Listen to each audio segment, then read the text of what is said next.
From the signalsaz.com studio, it's the best, worst podcast you've ever heard. And now, the Ronnie and Bo Show, brought to you by Prescott Realty and Prescott Tire Pros and Automotive Service.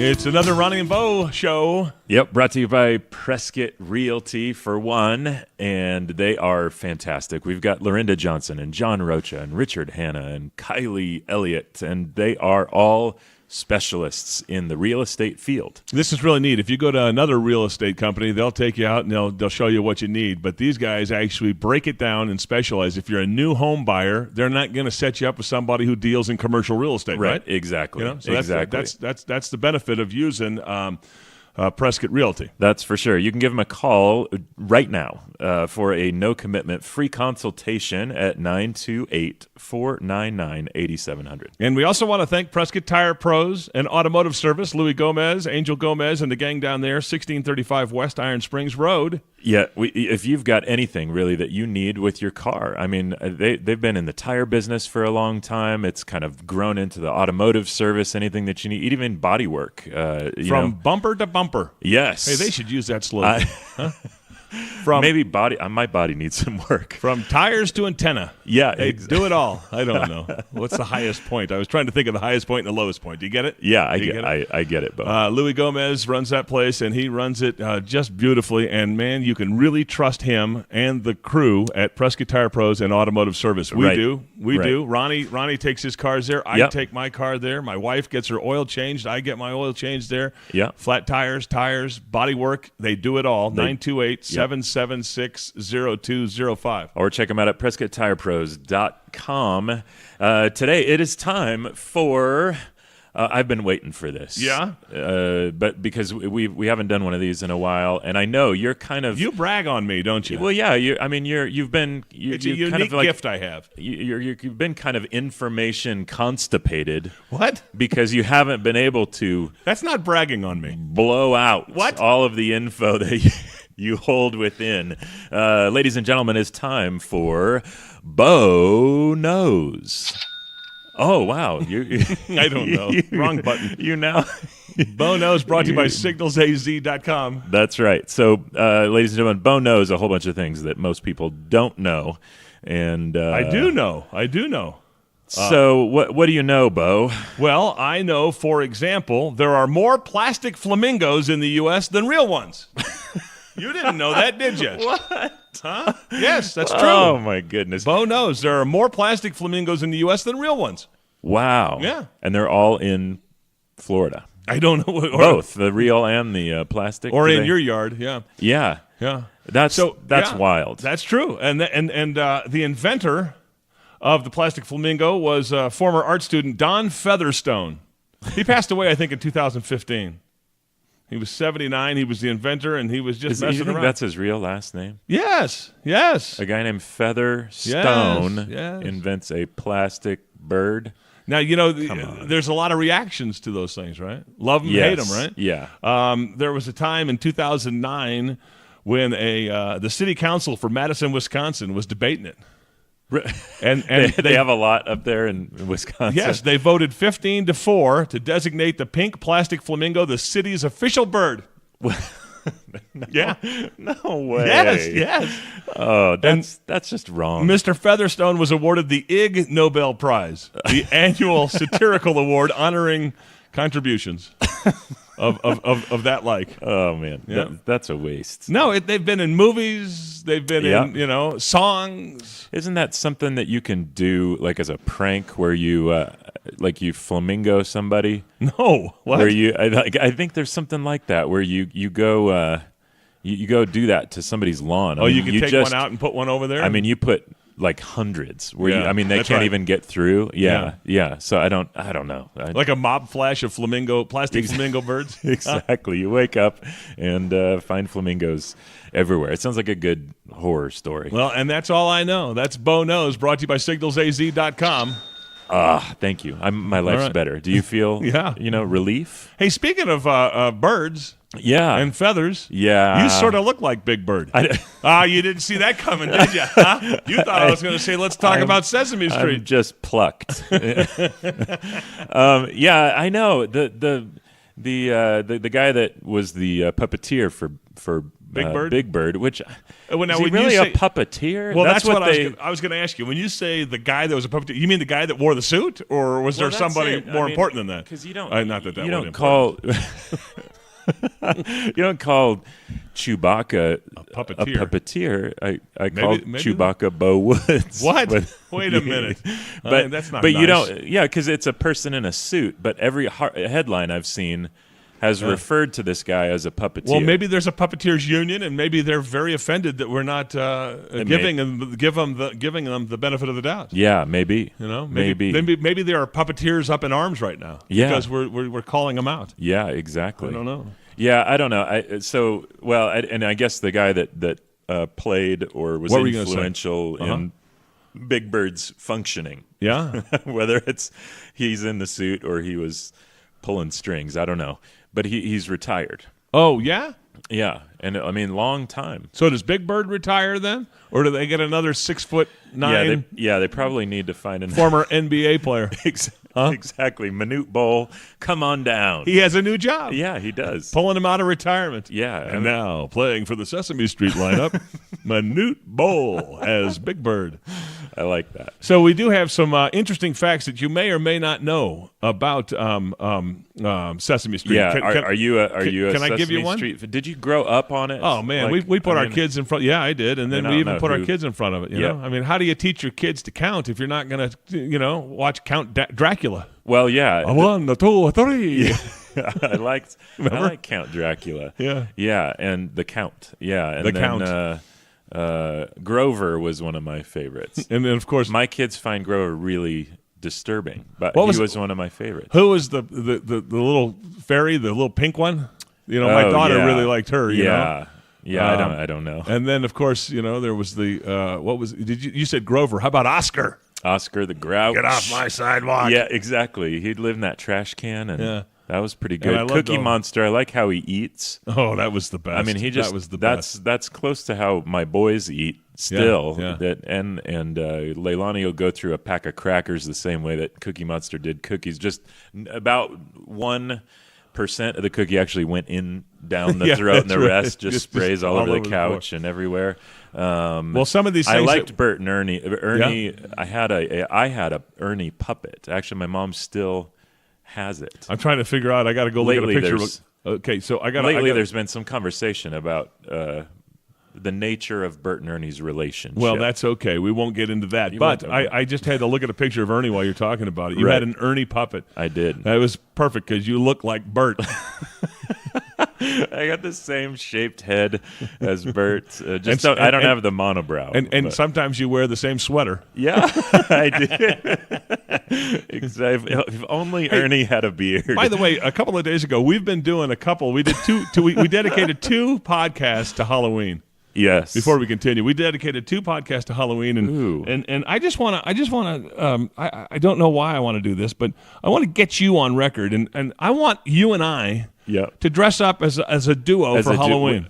Should we open it up to listeners? Yeah. To email or Facebook or tweet. You can or, email us at Instagram ronnieandboshow@gmail.com. Yeah. You can comment on our Facebook page. I like that. But, when I was in high school, I told you this. When I was in high school, I had a friend named John Romero. Yeah. And Caesar's brother. And this was the time when Hall & Oates were just on fire. And my mom said that me and John and I should go as Hall & Oates for Halloween. Oh man, you were the tall one. And he was the short guy. Yeah. That's too good. By the way, Ponch and John. We just saw their picture somewhere and over at AZTV. I got to find me a. So I don't know if but let's think. You and I. What the heck's wrong with me? I'm having a stroke.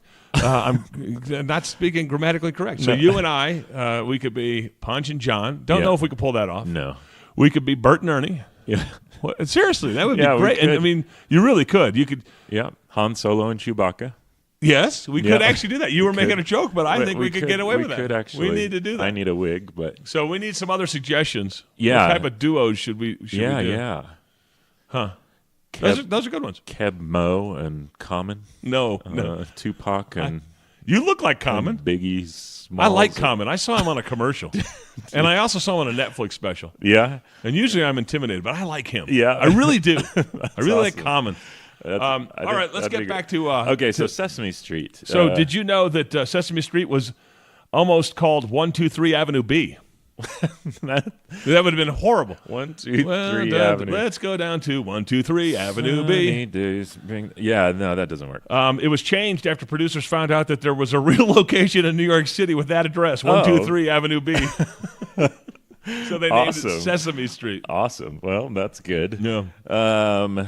Cookie Monster, I don't know if you knew this, but was a snack addict before moving to Sesame Street. Sesame Street. So early version of the character appeared on a commercial for Wheels crackers in 1966. So he was already acting before they got him over to Sesame Street. He was already a pitch man. He was a pitch puppet. Discovered by Wheels before. And by the way, and I don't know if I'm going to get this right because I'm intimidated by the number, but we were talking about the count. Yes. His birthday is on October 9th, 1,830,653 BC. And I don't know why, but I know that's true, and I don't understand it. I thought it might be all the letters, Yeah, right. But 1 through 10, but it's not. I don't understand it. No. Well, he is Transylvanian. They've been around for a long time. Well, this is on a different list, but kind of playing off that Cookie Monster deal. Apparently, Cookie Monster was originally called the Wheel Stealer. Because he from sold those Wheel crackers. And he was the Wheel Stealer. Yes. Yeah. Huh. So that's... There was a group called Steeler's Wheel. That has nothing to do with it. A musical group. Stuck in the Middle with You. Oh, yeah. Steeler's Wheel. I don't think that was the same thing or had anything to do with it. Oscar the Grouch, we were talking about. The green guy? I love that green, guy. Yep. But originally he was orange. No, he wasn't. Yeah. Yeah? Originally orange, wow.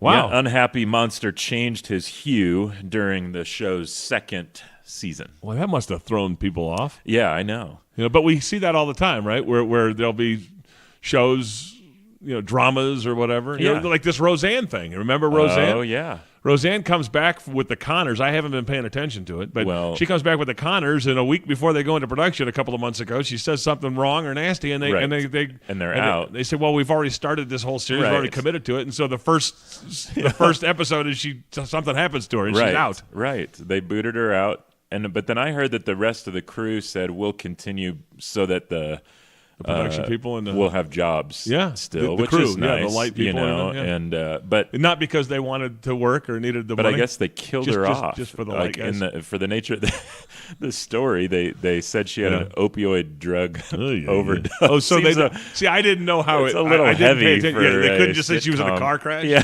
yikes! They just really turned a knife on her. Yeah. Oh, jeez. By the way, I'm into music and I'm a disc jockey, and I've been doing that for 20, 30 years, and I know a lot of things about music and musical charts. And I don't know if you knew this, but Rubber Ducky, the song that Ernie would sing. That's my guy. Well, it actually made it to number 16 on the Billboard Hot 100 chart in 1970. Man. Oh, that's so crazy. You talk about it's a top 20 hit, right? It's a top 10 hit, right? It's a number 1 hit, yeah. So it made it to number 16 on the top 100 charts in 1970. Can you believe that? I mean, you talk about stuff that would not happen again today. I mean, what children's song would make it? Don't say that. Never say never. I don't know. Yeah, exactly. Well, same vein, and on the other list, did you know Michael Jackson saved Sesame Street from a lawsuit? No. So there was a sketch that did a parody of the Beatles song "Let It Be." And their parody was called "Letter B." Oh. And they did a song of it, and then were sued by the owners of the music at the time. But then shortly after, then Michael Jackson bought all the Beatles rights, catalog, and he had no interest in bankrupting Sesame Street over a parody So the lawsuit was settled for just $50. That's interesting. Nice. I'm going to divert a little bit, and I'm not going to make a good point, but who cares? You talk about copyrights and music, and the writers of the song make money. Yeah. And they get royalties, Right. and for a long, long time, Right. for their lifetime or for a very long time, Yeah. if not their lifetime. Yeah. And Paul McCartney, all those guys, Yeah. the Searchers, Manfred Mann, all the Rolling Stones, Yeah. they lived on somewhere in London, but somewhere in Liverpool, and that was a sea town. Yeah. And the kids just loved American rock and roll. So when sailors would go around the world or Yeah. merchant marines would go out, they would bring back these records, these American records, the Jerry Lee Lewis records, the Buddy Holly movie, the Gene Vincent records, and they just loved all this American rock and roll. And then they got into rock and roll themselves, obviously copying all that stuff. But there was a time where Paul McCartney owned all of Buddy Holly's songs because he was just a huge Buddy Holly fan. Wow. And you would say, well, the Beatles own all their songs. Right. They did it first, and then their manager owned it, and then Right. they lawsuits, and then some third party owned it. Yeah, I believe. right. Then, So I think then you said that's Michael what- Jackson, and Yeah. so if you have a song that goes into a commercial, the Beatles don't get paid for that. Whoever owns the catalog. I wonder what that was like then, because Michael Jackson and Paul McCartney did at least 2 duets together. I think would they imagine. were. I think they were, and I think Michael helped him get some of his songs back and that kind of stuff. Well, that's yeah. cool. So yeah. Well, I see here too that the Carpenters. You remember them? Karen. Is that Karen? Yeah. Yeah. Karen and Richard Carpenter. Yeah, covered one of the show's most famous tunes. Yeah, Sing a Song. Yeah. That was great. I forgot that had come to it. And they actually made a hit with that, Yep. So what else do we got here? Did you know the worlds of Sesame Street and Star Wars combined? What do you mean? 1980. No. So at the height of Star Wars Yeah, in the early 80s, C-3PO and R2-D2 visited Sesame Street and paid Big Bird a visit. So that's sort of a cross promotion, huh? Yeah, I guess so. Mm-hmm. Yeah. There's Snuffleupagus. Uh-huh. I like him. That's the elephant, right? Yeah, he's brown and hairy. Okay, furry. Yeah. So well, yeah, I guess was he a mammoth then? I don't know. Well, he's yeah. furrier than an right, elephant, right? So he started as an imaginary character that only Big Bird could see. But then there's a reason that he stopped being an imaginary imaginary, and he was introduced. Yeah, I guess. Child abuse was it? Oh wow! That producers were becoming more aware that of child abuse cases and wanted to make sure children felt like they could be believed when they had something to say, as opposed to an imaginary event or imaginary friend. You need to make it real. Yeah, that's cool. It is. I don't know if you know this, but there's a movie in the works about Sesame Street. Oh, really? Yeah. Well, nothing's sacred anymore, right? Yeah, really. Yeah. Currently being developed by Warner Brothers, so that would be interesting. Yeah. Would it be a what do you call it? A cartoon type, or would it be a live action type? Yeah, and it would be interesting to. It would. Or is it a documentary type, a behind the scenes thing? Yeah, maybe. I heard somewhere. Do you know anything about this? Isn't there a Mr. Rogers movie coming out? It's already. Who is it? I saw a picture of the famous actor playing him, and I don't remember who it was. Yeah, is it Jim Carrey that's going to play it in the movie, or somebody? I don't know. Well, there's something that Won't You Be My Neighbor that just came out like on Blu-ray and DVD, but I don't. Is that part of it? I've Maybe heard such good things about it, Yeah. but I never saw it. So yeah. We need to do an episode on that was fantastic. We need to do an episode on him. Yeah, on Mr. Rogers. I did watch a documentary recently, Netflix or Amazon or something about him, and it was amazing. It's the Snuffleupagus, the name. Yeah, and they refer to him as Snuffy. Okay, which in the inner city might not be the best. No, it's probably not good, best name. But apparently there was an episode where Snuffy's parents got divorced, and it was too sad to ever air. So they showed it to a test audience of kids in daycare. And it was too sad. Sure. Well, so they never aired. That's interesting to see the things that they have. What do you call it? The milestones that they have approached. Exactly. There are things that you couldn't talk about in a certain time, and then they get through them, right? Right. Eventually. I got another one here. There was a kid, a Muppet kid, named Roosevelt Franklin. Roosevelt, yeah. And he was removed for being an African American stereotype. for a while, or because I think he came back. I think so no? too. But so but they're they've got to work with the times. Work with the times. That's for sure. That's interesting. Yeah. So there are just some facts, whether you wanted them or not, about Sesame Street. And I guess if you wanted them, then you should share this podcast. And if you don't, then don't come back. No, we can't. No, that's not nice, right? Oh. We need to encourage people to listen, right? Oh. Sorry, yeah, man. Sorry. I'm sorry. Okay. Yeah. All right. The Ronnie and Bo Show brought to you by PrescottRealty.com, 928-499-8700. We are just so thrilled and so proud that they will take the time and their resources to sponsor Ronnie and Bo. And we want to throw back as much energy to Prescott Realty as we can. PrescottRealty.com. They've got 2 offices to serve, downtown Prescott and Williamson Valley. You can call them with just a question. And here's the thing. I was thinking about them the other day. Yeah. If you want to call and ask a question, they're not going to give you an attitude. Yeah, that's true. You know when you walk into a store and you go, "Excuse me, I got a question about that." They, yeah. Got to stop stocking the shelves. What does this guy want? Exactly. You get that every once in a while. Yeah. I guarantee they will not act like that towards you. Yeah. That's true. They are open, they are friendly, and they want to help. They want to serve. They're just wonderful people at Prescott Realty. They really are. Same with Louis Gomez and the crew over at Prescott Tire Pros and Automotive Service. Can't say enough about Louis. Good people that you can actually trust with anything that you need for your cars. You can give them a call at 928-776-0205 or go to PrescottTirePros.com. They're located off Iron Springs Road, right across from Waters Garden Center. Check them out. Thanks for listening to the Ronnie and Bo Show, available on your favorite podcast provider. Please connect with the Ronnie and Bo Show on Facebook, Instagram, Twitter, and RonnieandBoShow.com. Send comments to RonnieandBoShow@gmail.com. This is your announcer speaking. I'm Shotgun Tom Kelly.